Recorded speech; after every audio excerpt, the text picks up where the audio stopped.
질문 하나. 그렇습니다. 단 하나의 질문이 이 모든 부조리의 민낯을 드러내고 말았습니다. 이건 단순한 경기 분석이 아닙니다. 이건 레전드 박지성이 던진 하나의 날카로운 고발장입니다. 안녕하십니까, 김준석입니다. 그리고 오늘 우리는 이 치명적인 비수를 반드시 파헤쳐야만 합니다. 브라질전 0대5 대패. 자, 그 자체만으로도 끔찍한 치욕입니다. 하지만 진짜 비극은 스코어가 아니었습니다. 아니, 도저히 이해할 수 없었던 벤치의 그 전술, 그 선수 기용, 바로 거기에 있었습니다.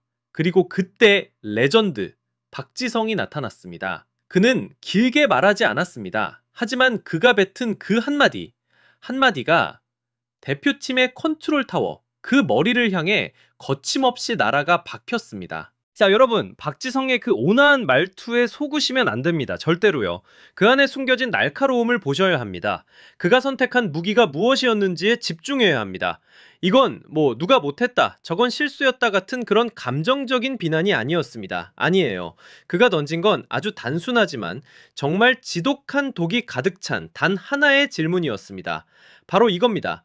저는 이런 생각을 했어요. 이 선수 구성을 가지고 과연 이렇게 하는 게 맞나? 도대체 왜 이게 완벽한 비수냐고요? 잘 들어보십시오. 이 질문은 경기 결과를 공격하지 않았습니다. 감독의 논리, 바로 그 근간을 공격했기 때문입니다. 박지성은 이길 수 있었는데 아쉽다 같은 말을 한 게 아닙니다. 그는 이렇게 말하고 있는 겁니다. 감독님, 당신의 계획은 애초에 처음부터 말이 되질 않았습니다. 이건 완전히 다른 차원의 공격입니다. 이번 말이죠. 홍명보 감독을 그라운드 밖으로, 저 차가운 법정의 피고인석으로 끌어낸 것과 같습니다. 일반적인 축구 비판을 생각해 보십시오. 보통 우리는 교체 타이밍, 놓쳐버린 찬스, 수비 실책 같은 결과에 얽힌 것들을 이야기합니다. 그렇죠. 하지만 박지성은 달랐습니다. 그는 그 모든 과정을 건너뛰고 설계도 자체를 들고 와서 말한 겁니다. 이 설계도 이것 자체가 잘못됐습니다. 이 집은 지을 수가 없는 집입니다. 자, 보십시오. 이제 홍명보 감독은 단순히 0대5 패배를 변명해야 하는 상황이 아닙니다. 자신의 축구 지식, 감독으로서의 기본적인 능력 그 자체를 이 냉정한 심판대 위에서 증명해야 하는 처지가 된 겁니다. 정말 너무나도 영리하고 그래서 더 잔인한 한방이었습니다. 그리고 바로 이것이 박지성이 제시한 빼도 박도 못할 물증입니다. 그는 선수 구성과 전술, 이 두 가지를 저울 위에 올려놓고 이 둘이 얼마나 서로를 부정하고 있는지, 얼마나 동떨어져 있는지를 온 세상에 똑똑하게 보여줬습니다. 자, 먼저 선수 구성부터 한번 보시죠. 이게 홍명보 감독이 손에 쥔 무기였습니다. 중앙 미드필더 황인범과 백승호, 이 선수들이 수비형 미드필더입니까? 아니요. 이 선수들은 볼을 전진시키고 경기를 조립하는 플레이메이커들입니다.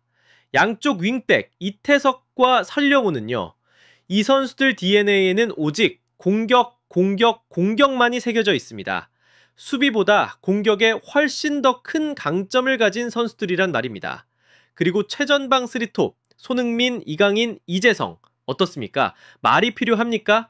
대한민국 축구가 가진 최고의 공격 재능들, 공을 잡았을 때 가장 위협적인 진정한 아티스트들입니다. 자, 이 조합을 보십시오. 이건 누가 봐도 상대를 압도하고 경기를 지배하고 골을 넣기 위해 만들어진 구성입니다.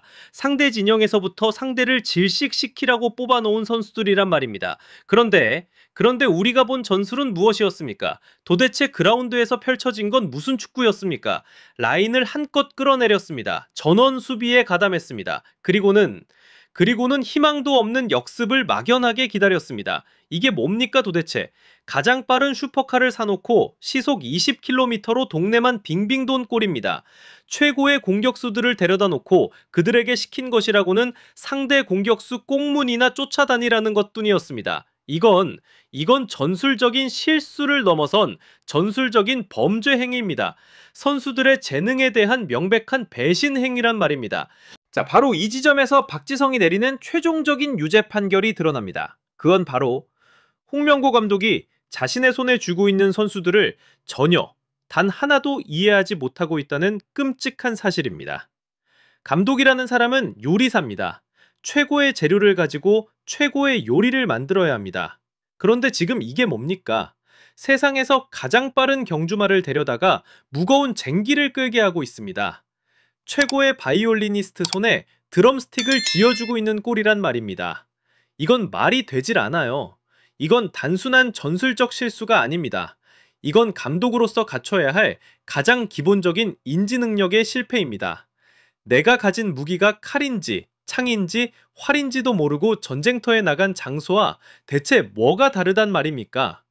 정말 끔찍한 실패입니다. 여기서 멈추지 않았습니다. 자, 전문적인 영역에서 홍명보 감독에게 완벽한 유죄 판결을 내린 뒤에 박지성은 이제 상처받은 수백만 축구 팬들의 마음을 대변하는 팬들의 변호인으로 나섭니다. 파라과이전 흥행 참패, 텅 비어버린 관중석에 대한 질문을 받자 그가 뭐라고 했습니까? 바로 이렇게 말했습니다. 그 관중의 숫자가 결국 지금 축구 팬들이 한국 대표팀을 바라보고 있는 가치라고 생각한다. 여러분, 이건 정말 혁명적인 발언입니다. 축구협회나 관계자들은 뭐라고 했습니까? 홍보가 부족했다, 티켓 값이 비쌌다 같은 변명만 늘어놓지 않았습니까? 하지만 박지성은 그 모든 걸 뒤집어 버렸습니다. 텅 빈 관중석을 단순한 상업적 실패가 아닌 팬들이 내린 이성적이고 냉정한 심판 행위로 규정해버린 겁니다. 이건 말이죠, 우리 모두에게 이렇게 말해주는 것과 같습니다. 여러분들의 분노는 정당합니다. 여러분들이 대표팀의 등을 돌린 것은 충분한 근거가 있는 행동입니다. 라고 말입니다. 얼마나 속이 시원한 말입니까? 팬들이 느끼는 실망감, 그 배신감을 레전드 박지성이 직접 나서서 정당하다고 인증해 준 겁니다. 더 이상 팬들은 극성 팬이나 안티 팬으로 매도당할 이유가 없어졌습니다. 우리의 분노는 이제 한 개인의 감정이 아니라 한국 축구의 현실을 비추는 가장 정확한 거울이 된 것입니다. 박지성의 이 한마디로 인해서 말입니다. 자, 그리고 마침내 박지성이 마지막 일격을 가합니다. 바로 홍명보 감독과, 아니 어쩌면 한국 축구 전체의 심장을 겨눈 마지막 한 자루의 검입니다. 그는 우리 모두가 마음속으로 의심하고 있었지만 차마 입 밖으로 꺼내지 못했던 그 사실을 마침내 공론장으로 끄집어냈습니다. 바로 이 말입니다. 단지 이게 한국 대표팀의 축구 경기력만의 문제는 아니라고 생각이 드는 것. 그가 말한 그동안 있었던 많은 일들, 그리고 떨어진 믿음, 이게 대체 무엇을 의미하겠습니까? 여러분, 우리 모두가 알고 있지 않습니까? 축구계 내부에 존재하는 파벌 싸움, 불투명한 행정 처리, 그리고 논란 속에서 이루어진 바로 이번 감독 선임까지 박지성은 바로 그 진흙탕을 정확하게 가리키고 있는 겁니다. 그렇습니다. 브라질전 0대5 대패는 병 자체가 아닙니다. 이건 이미 몸속 깊숙한 곳에서부터 썩어 들어가고 있던 그 병의 증상에 불과할 뿐이라는 겁니다.